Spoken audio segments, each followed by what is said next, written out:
Have you ever had that thought late at night? What if I can't live on my own anymore? Will I have to go to a nursing home? For many people, just the idea can bring a knot in the stomach. Nursing homes have their place for those who truly need constant medical care, but for many healthy, capable seniors, they can feel like the end of freedom. The good news is, you have far more options than you might realize.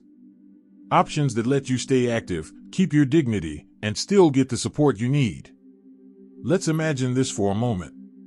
You wake up in the morning, pour yourself a cup of coffee, and step outside to your own little porch or balcony.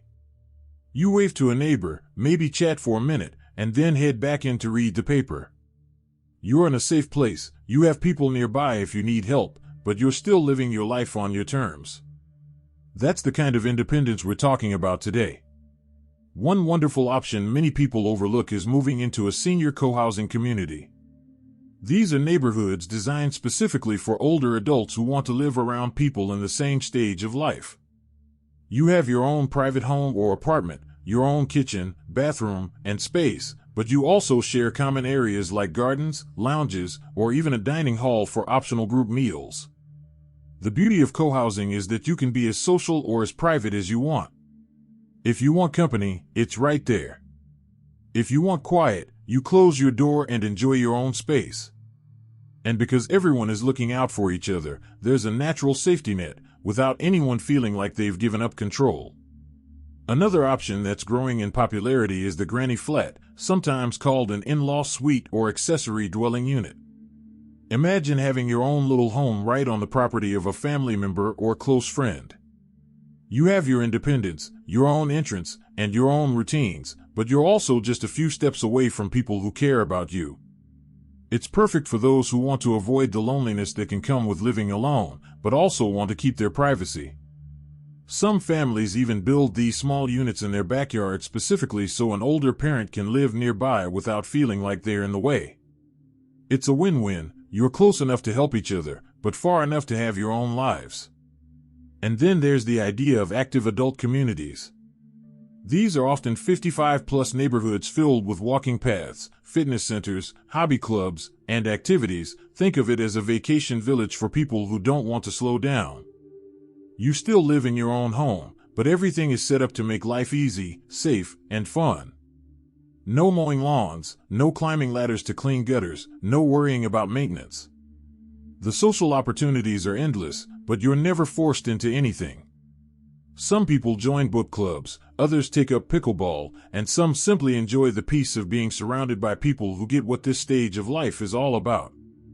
You might be surprised at how affordable some of these alternatives are when compared to nursing homes. The monthly cost of assisted living or nursing facilities can be staggering, but co-housing, granny flats, or active adult communities often cost far less, while giving you more control over your daily life. And remember, independence doesn't mean you have to do everything alone. It means you get to decide how much help you want, when you want it, and from whom. Now, let's move into another option that blends comfort, safety, and community in a unique way. Watching and feel that these insights are meaningful. Please type number 2 in the comments to let me know you're still with me. And if you haven't subscribed yet, I warmly invite you to do so, and don't forget to turn on the bell, so you won't miss any of our upcoming videos designed to uplift, inform, and inspire. Your support truly means a lot. It's what keeps us going and allows us to continue sharing thoughtful, helpful content just for you. Now, let's continue this journey together. Now, another option that often surprises people is co-housing communities. Imagine living in your own private space, but in a neighborhood designed with shared gardens, communal kitchens, and friendly faces just a few steps away. This isn't like a college dorm, it's a lifestyle where everyone values privacy but also supports one another. You can choose when to join a group dinner or simply relax at home. For many older adults, co-housing offers that perfect mix of independence and companionship. You don't feel isolated, yet you still run your life on your terms. There's also a growing trend of home sharing, where you rent out a room in your house, or share a home with another senior or even a younger person, in exchange for reduced costs and sometimes a little extra help with chores. It's not just about saving money, it's about creating a connection. For someone who's widowed or lives alone, having a trustworthy housemate can bring peace of mind and a new friendship.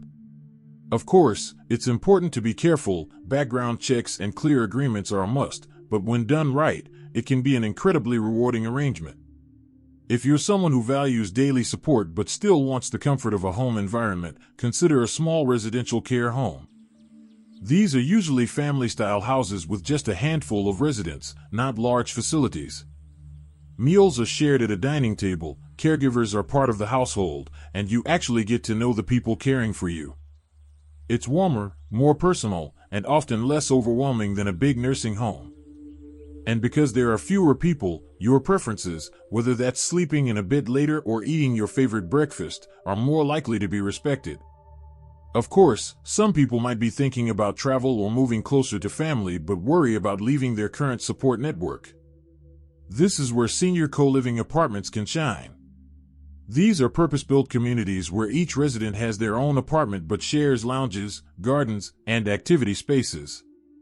Think of it as living in a boutique hotel with neighbors in the same stage of life. You can join in yoga classes, gardening clubs, or movie nights, or simply retreat to your own space when you want quiet. It's freedom with a safety net. What's important to remember here is that independence doesn't always mean doing everything alone. Sometimes, it's about choosing the right kind of support so you can focus your time and energy on what truly matters to you, whether that's hobbies, family, or simply enjoying the peace of a slow morning coffee.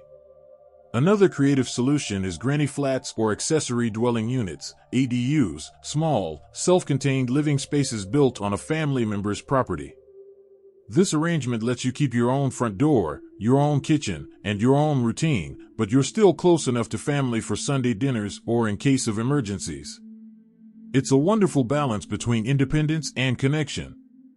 Plus, these spaces can be customized to your needs. Think step-free entries, wide doorways, and plenty of natural light. If building a separate unit isn't possible, some families are embracing under one roof, but separate spaces designs. These allow for privacy on both sides, your own bedroom, bathroom, and sitting area, while still sharing a kitchen or laundry. For many, it turns out to be a great middle ground. You're close to loved ones without feeling like you've lost your personal space. There's also the possibility of joining intentional communities, places where residents share not only space but also values, hobbies, or goals. Some are focused on gardening and sustainability, others on the arts, and some simply on creating a supportive social environment for older adults. Imagine living somewhere where your neighbors genuinely share your interests and there's always someone around for a chat, a game of cards, or a walk in the park. And here's something important to keep in mind: exploring these options isn't a sign of losing independence, it's a sign of protecting it. Assisted living is often chosen when people wait too long to make changes, leaving them fewer choices. But by exploring alternatives early, you're setting yourself up for a living arrangement that truly matches your lifestyle and values. In the end, the best option is one that fits both your practical needs and your emotional well-being. Whether that's staying in your home with support, joining a co-housing community, or living in a small care home, the goal is the same: to keep living life your way, safely, comfortably, and joyfully. Now, let's talk about how to make these choices work in real life. The first step is to honestly assess your needs, not just today, but looking ahead a few years. Ask yourself, how's my mobility? Do I need help with meals, cleaning, or getting to appointments? How important is it for me to be near family or friends? Writing this down can give you a clear picture of what will truly support your independence. Second, involve your loved ones in the conversation early. This isn't just about logistics, it's about peace of mind for everyone. Let them know your preferences and your non-negotiables. You might be surprised how willing family members are to help brainstorm creative solutions when they know your goal is to stay independent. Third, visit places in person. Whether it's a co-housing community, a senior apartment complex, or a small residential care home, walking through the space and talking to current residents can give you a gut feeling you can't get from a brochure or website.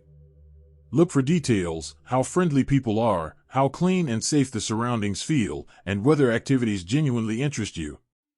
Fourth, think about your financial picture. Sometimes people assume alternatives to assisted living are either too expensive or too cheap to be good. In reality, costs vary widely, and you might find that certain options, like home sharing or adding a granny flat, save money in the long run.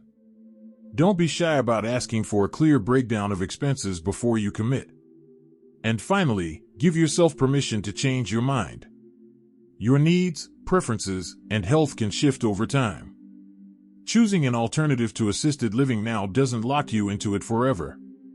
In fact, having a flexible mindset can make transitions smoother and less stressful down the road. The truth is, staying independent isn't just about where you live, it's about how you live. Whether that means sipping tea in your own sunlit kitchen, walking to a shared garden with friends, or enjoying family dinners just a few steps away, you have the power to design a lifestyle that feels right for you. So, before you assume assisted living is the only path, take a moment to explore your options. You might find that the right choice not only keeps you independent but also makes this chapter of life richer, warmer, and more connected than you imagined. Because independence after 60, and especially after 70, isn't about doing everything alone. It's about living life on your terms and creating a space where you can thrive. Thank you for spending time with us today. We'd love to hear your thoughts. Leave a comment below and share one thing you learned from this video and how you plan to apply it in your life. Your insights mean a lot to us and give us the motivation to keep spreading positivity and practical advice. If you found this video helpful, don't forget to like, subscribe, and share it with someone you care about. Your support truly helps us continue creating meaningful content that informs, inspires, and uplifts. Thanks for watching, and we look forward to seeing you in the next video.